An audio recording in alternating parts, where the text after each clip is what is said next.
Hi everyone, this is Maasi from Dear Maasi. It's a column highlighting everything you want to know about sex and relationships but we're afraid to ask.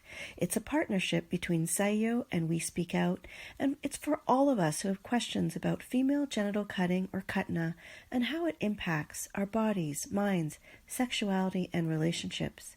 We welcome you to submit an anonymous question. Dear Maasi, in an October 22 webinar about sex and mental health after kutna, you talked about different kinds of psychotherapy that are helpful for survivors.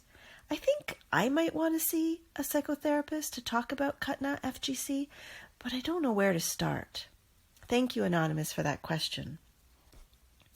Dear Anonymous, there are many paths to healing, and psychotherapy is one of them. I'm a big believer in its efficacy, and not just because I'm a psychotherapist.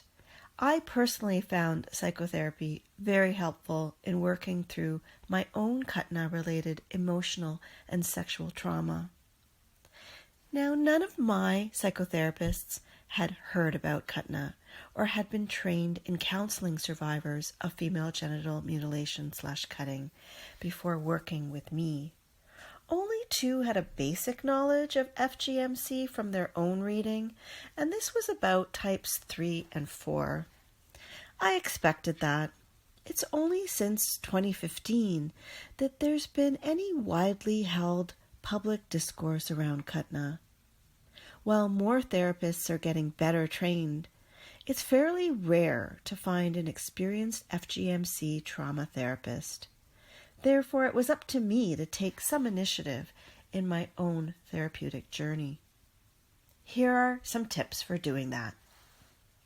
Seek out a psychotherapist who has at least 5 years of experience working with survivors of sexual trauma.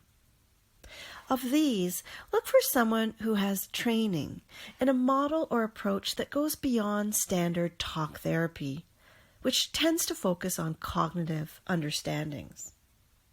Because trauma gets housed in the body, it's important to directly address the unconscious and the body.